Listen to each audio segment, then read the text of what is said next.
आपण मैंने केबे बेसिन रे हळदी गुंड पकईछंती कि पकई नाहांती ना। तो आज टिप्स देखला पर आपण मैंने निहाती भाव में राति बेसिन रे हळदी गुंड पकेबे तो आपण मानक गोटे बढ़िया भल फायदा मिलिबो। जय Jagannath, welcome back my YouTube channel. केमते अछन सामने जगन्नाथ कृपारे समस्ते भल थे।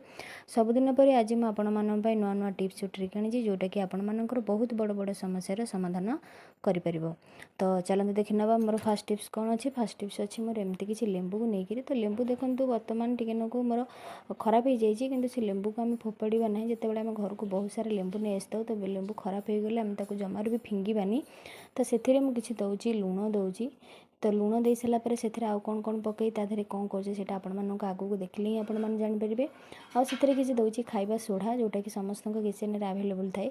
तो यही दुईटा कॉम्बिनेशन में मुझे कौन करी देखूँ। आपण मान जो दियों बासन अच्छी से बासन को आपण मैंने थे सफा करके देखूँ पूरा नीट एंड क्लीन देखा आपण मानक कौन पीतम्बरी बाहर कौन पाउडर किनापा पड़ोनी।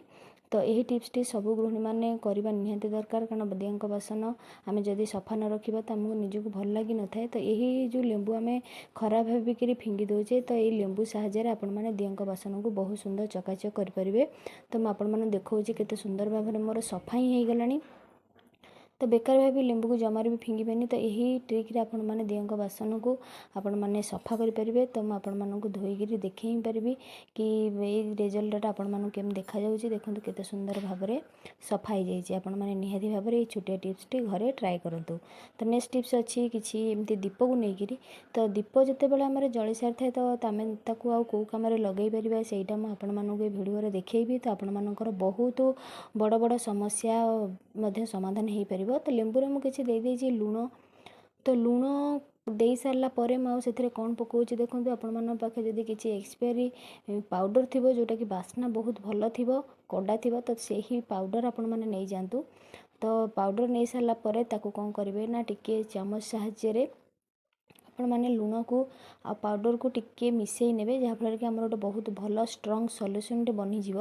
आईटा को आपण मैंने कौटी व्यवहार करेंगे सेटा मुझे कहबी। तो जो मैंने मो चैनल नुआ थे प्लीज सब्सक्राइब करेंगे पाखे थे बेल आइकन को प्रेस करेंगे जहाँफल कि मो वीडियो नुआ नोटिफिकेशन आपण पाखे खूब जल्दी पहुँची पार।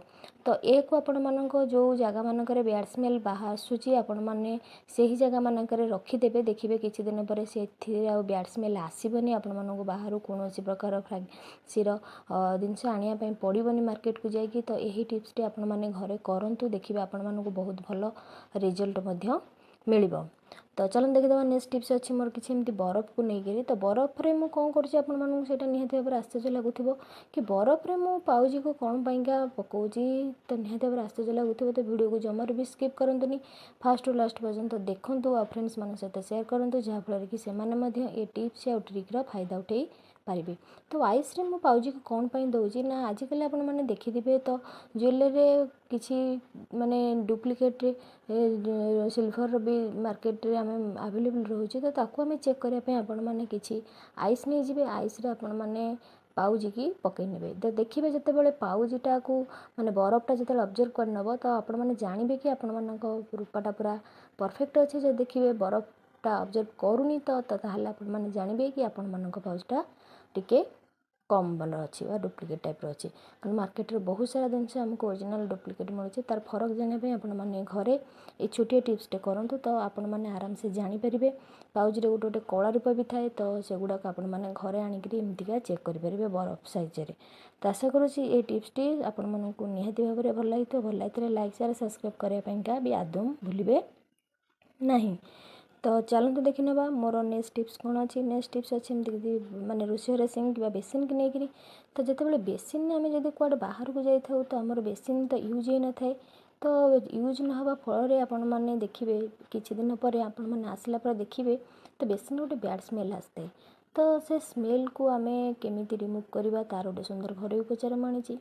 तो जिते बड़े आपण मैंने बहुत दिन है बाहर को जाइए बेसिन किसी कम माने पानी जावासिया होनी। तो देखिए से होल रू गोटे आमर बैड स्मेल आसता कीट माने जीवाणु माने सब बाहर की आसता तो ताकू आमे केमिति कौन सफा करवा तो आपण मानू मुझे निहाती भाव कहि जितेबाला आपण आसुँच तो राति आपण मैंने कौन करेंगे ना तो किसी हलदी गुंड आपण मान किचन तो सब थाए तो से हलदी गुंड को आपण मैंने कौन करेंगे ना शोवा पूर्व तो तादेह आपण मैंने केमती स्प्रेड करने सब कारण हलदी आपण मैंने जानते एंटीबैक्टेरिया रही तो आम जीवाणु को मारिबा सहित स्मेल को रिमूव करता तो ये छोटिया टिप्सटी आपण मानू निहाती भाव में घरे राति शोला पूर्व करने निहाती पड़ो।